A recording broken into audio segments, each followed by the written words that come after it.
Hello, thank you very much for having me today. I'm excited to be here and just share a little bit with you about both what Dorcas International does as well as kind of what's going on around the world around forcible displacement, and then how some of the changes in policy are affecting our neighbors here in Rhode Island. And then open it up for questions, and I'm sure, with the congressman here, he's got kind of the inside scoop. I'm just, learning things as they're happening on the ground. So, Dorcas International, we're a multi-service organization. The primary folks we work with are refugees and immigrants, newcomers to Rhode Island. We work with about 6,000 individuals every single year, unduplicated numbers every single year. There's about 160,000 foreign-born folks in Rhode Island. It's about 15% of the population. So if you think about what you would need if you were to move to a country where you didn't really know anybody, didn't know the language or the culture, what would you need? That's where you would come to Dorcas International if we were there in that country. So again, refugee resettlement is on pause right now due to a stop work order on January 24th.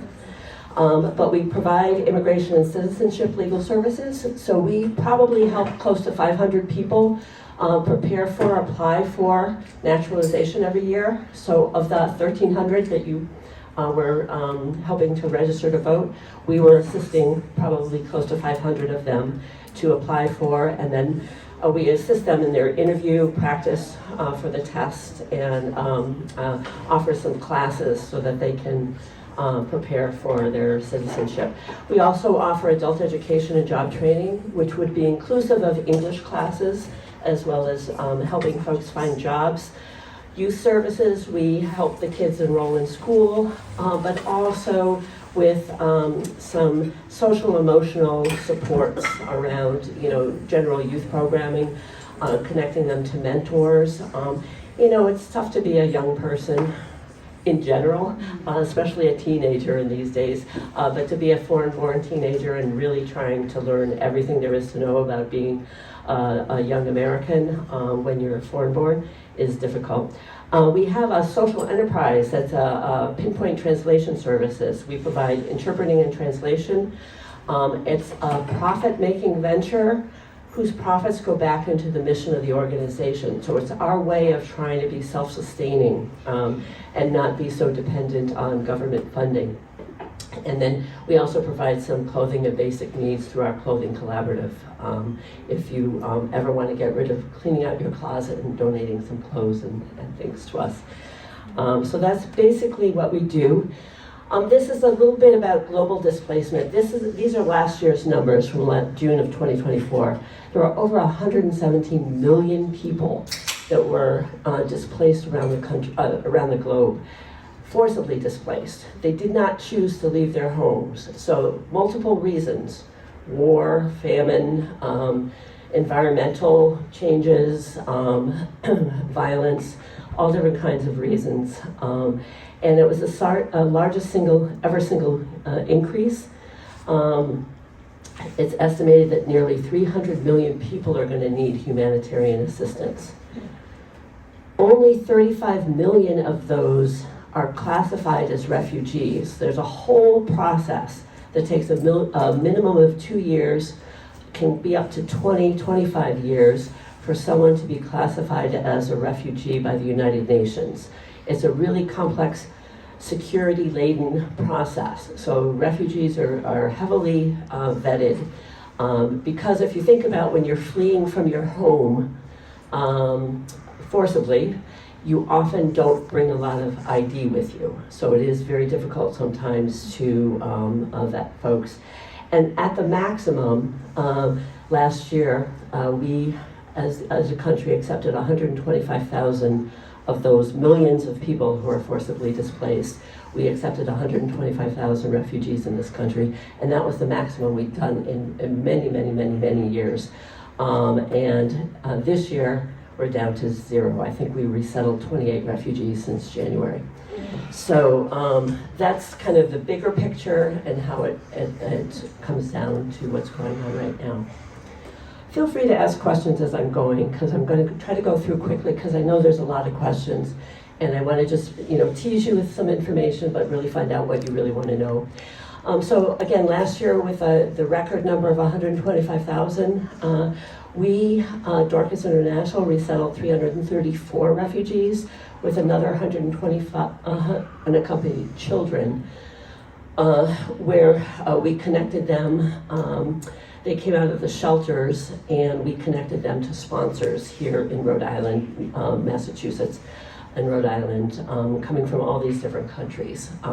So if you, one of the reasons that Rhode Island has such a diverse population is because folks are coming from so many different countries on a regular basis every year. And these are the folks we're working with year over year. And this is some of the work that the League of Women Voters are doing. So of the foreign-born folks, there's 160,000, as I said, but over half of them are naturalized already. And that's, again, of the 160, that's including minors, that's including children. So 53.5% of the 160 are naturalized, which is 82,700 are eligible to vote. And there's another 26,000 that are eligible for naturalization. So you've got over 100,000 folks, foreign-born folks, naturalized, who are eligible to be naturalized and vote. So that's 100,000 voters. Yay, yay, yay. You guys are doing an awesome job. So what do we know right now? As I said, January 24th. So January 20th, the president had an executive order that suspended refugee resettlement. But January 24th, he issued a stop work order, which came through the State Department. It was all wrapped up in the USAID stop work orders. Reception and placement for refugee resettlement starts overseas, so that got caught up in the USAID stop work order, where all the funding got cease and desist. We had to stop working. What happened was it not only stopped refugees from coming into this country, but it stopped Dorcas International from working with the 75 refugees who had come into this country since October.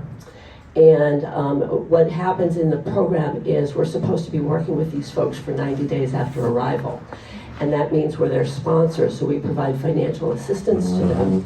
It's a public-private partnership, federal funding, private funding, and it supports staffing that works one-on-one with these families to help them acclimate and integrate into the community in that first 90 days, help them find employment, learn English, and really become self-sufficient, hopefully within that first 90 days. But what happened with the cease and desist order was all the funding halted. We didn't have funding to pay for the staff to work with them, nor did we have the federal financial assistance that we promised them. And this was the first time this had ever happened. I'm used to budget cuts. I've been working in the business for 40 years. I'm used to, federal budget cuts. I'm not used to cease and desist. So we had to come up with over $170,000 just to continue working with these folks, these 75 people, for that 90-day period that we had promised them. But it went into court. There's a court case, Pacito versus Trump, that's still going on. Currently, they've determined of the 12,000 refugees that were ready to travel as of January 24th, 160 are being allowed to come into the country. However, because of a recent travel ban that came through, only about 28 of those 160 are now even allowed to come in. So it's all, again, everything's caught up in the courts. So we're just following day to day. I just had a question. Of the 160, were those the Afghan refugees?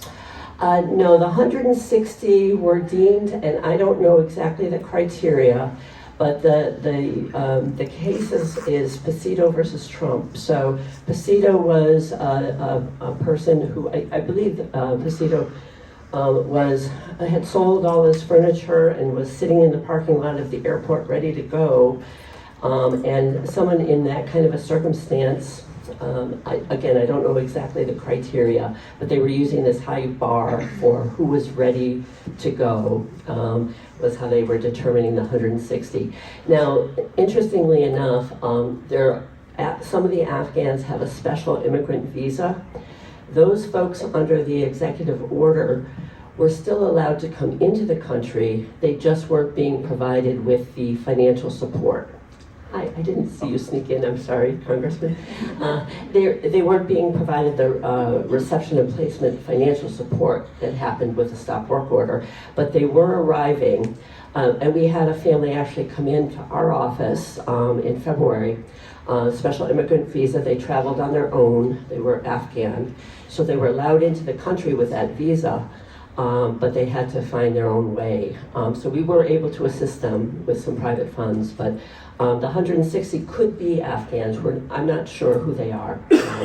And there's still, many of them must be Afghans if they're being, or from some of the countries that are on the travel ban. So Afghanistan is one of those countries. So I'm guessing. And this is where we have inside information, maybe from the congressman. No pressure. Right. No. It's more than I have anyways. I'm just getting this secondhand. And so then again, in addition to the refugee resettlement, the categorical humanitarian parole and TPS designations have ended for some populations as well. And so these are some of the changes. So again, the humanitarian parole affected some of the Cuban, Haitian, Nicaraguan, Venezuelans. TPS for, I'm gonna miss some of the countries, but Cameroon sticks in my mind for some reason, but there's certain countries where their temporary protected status designation has ended. And what happens when that happens is when those dates hit for the ending of the designation, theoretically, these folks, unless they can find another immigration status, will have to go back to their country of origin, or leave the US in any case. Theoretically go back to their country of origin, which hasn't necessarily, may or may not be safe for them. So we at Dorcas International have about 20 immigration attorneys and recognized professionals. So we're providing free immigration legal consultations for anybody who has questions about their current status, what's changing, because it's changing every week. And so it gets very, very confusing for folks, even who are trying to keep up with what's going on. So our staff are trying to provide accurate information for folks to let them know what their options are or not, and what they can do, or what they should be doing in terms of ensuring that they're safe. So again, with the travel ban that just came out a week ago, 2 weeks. So for 12 countries, there's travel bans for all visa types coming from nationals. So if you were a national from those countries, you're born from, you came from originally from those countries, no matter where you are now, you cannot come into to the U.S. With any type of visa, student visa, work visa, any type of visa. And then from 7 other countries, there's certain visas that you cannot come into the country with, immigrant, tourist, student visas. So that just recently happened, so we're trying to deal with some of that. If you're already in the country, I think you're grandfathered in, and there's different situations. If you have a green card or you're naturalized, it's okay, you're fine, you can travel if you're a naturalized citizen. But our staff are encouraging folks who are not naturalized not to travel if they're from any of these countries, travel outside the US if they're from any of these countries. But as I said, it's getting very, very confusing for folks. So in Rhode Island, the misinformation, the confusion is creating a lot of fear, even for folks who have legal status. We've had employees of ours who are citizens. We have about 2/3 of our employees are foreign-born or first generation. They're getting stopped in the parking lot by ICE, asked for their identification. If they don't have it, they're being threatened with detention until they can provide it. It's even folks, green cards who are supposed to be legal permanent residents are frightened about their ability to remain here in the country, because again, the changes are happening so quickly and there's a lot of misinformation and a lot of news reports that are, visual and frightening. And as I said, I think part of the problem is that there isn't clear information. And so part of what we're trying to do, and part of the reason I'm excited to be working with the League of Women Voters, is to be sure that we're getting accurate information out into the community and that people are well informed or know where to go to get information that's true and accurate, so that we can help folks make good decisions about what they need to do. And the resources are stretched, as always, right? So this is some more information about the humanitarian parole and the temporary protected status folks. There were about 1,500 Haitians that came into Rhode Island with the humanitarian parole designation. That was a temporary status, gave them full legal status for up to 2 years. Because of the situation that was happening in Haiti at the time. And so for 2 years, and while they were here in this country, they had work authorization and they could support themselves, were sponsored by family or friends here in Rhode Island, and were, as I said, eligible to work and support themselves. They've lost that status now, and so that's quite a lot of people here in Rhode Island that have been affected.